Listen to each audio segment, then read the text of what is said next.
ایک اور عجیب واقعہ، بنو اسرائیل میں ایک نوجوان آدمی تھا،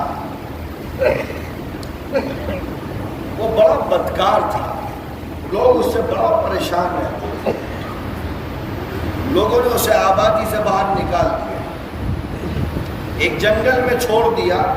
جب تک اس کے پاس طاقت تھی وہ اپنی زندگی کو چلاتا رہا، لیکن ایک دور ایسا آیا کہ انسان بہرحال موت کے قریب ہر لمحہ، ہم ابھی بیٹھے ہیں نا، کل بھی بیٹھے تھے، تو کل کے مقابلے میں آج ہم اپنی موت سے زیادہ قریب ہیں۔ اسی لیے کہا جاتا ہے سالگرہ کیا چیز ہوتی ہے، یہ جو ہم لوگ مناتے نا برتھ ڈے، اس کی کیا حقیقت ہے بابا؟ تو جشن منا نہیں، تو قبر کی تیاری کر، ایک سال اور قریب ہو گیا موت سے، کیا تم کیک کاٹ رہے ہو وہاں پر؟ یہ جتنا بھی برتھ ڈے پارٹیاں ہوتی ہیں نا، یہ سب تماشا، اسلام میں اس کی کوئی حقیقت نہیں،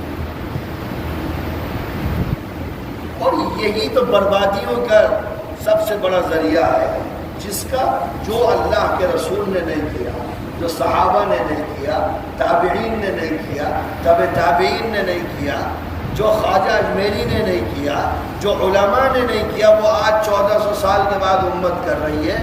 اور اللہ معاف کرے کہ 12 ربیع الاول پر بھی کیک کاٹے جاتے ہیں۔ یہ وہ چیزیں ہیں جو اللہ کے غضب کو بھڑکا۔ خیر، اس نوجوان کو باہر کر دیا آبادی کے۔ ایک وقت ایسا آیا کہ کمزور ہو گیا، سب نے ساتھ چھوڑ دیا، گھر نے، رشتہ داروں نے، محلے داروں نے، ملک والوں نے، سب نے باہر نکالا۔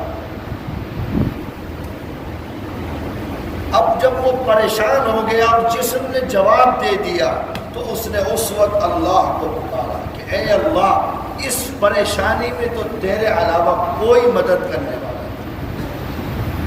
موسیٰ علیہ السلام نبی تھے، آپ تصور کرو کہ کتنا بڑا باغی ہوگا کہ سب نے مل کر کے باہر نکالا کہ بھئی اسے نکالو، یہ پتہ نہیں کس عذاب کا ذریعہ بن گیا ہے۔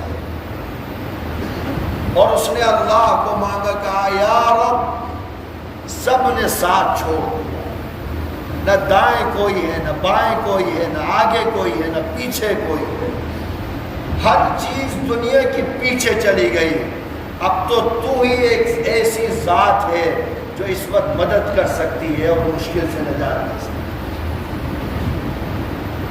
موسیٰ کو، اور یہی کہتے کہتے وہ بیچارہ دنیا سے چلا گیا، لیکن اللہ نے اس کی توبہ کو قبول کر لیا اور موسیٰ کو حکم دیا کہ جاؤ، دیکھو جنگل میں ہمارا کوئی بندہ ہے، اس کی تجہیز و تکفین کا کام کرو۔ موسیٰ علیہ السلام کہنے لگے بھئی کوئی بہت بڑا ولی ہوگا یہ تو، مطلب جس نے تیاگ، تپسیا، بلیدان کر کے خدا کو پا لیا ہوگا۔ اب جب آپ پہنچے تو دیکھا بھئی یہ تو وہی آدمی ہے۔ بنو اسرائیل بھی حیران رہ گئے کہ یار یہ تو وہی آدمی جس کو نکالا گیا تھا۔ اللہ نے کہا موسیٰ، ہم نے اسی کی مغفرت نہیں کی بلکہ اس کی نماز جنازہ میں جو بھی شریک ہوگا ہم اس کی بھی مغفرت کا اعلان کریں۔ یہ ہے دعا کا، اللہ سے مانگنے کا نتیجہ۔ اللہ تعالی ہم سب کو مانگنے کی توفیق عطا فرمائے۔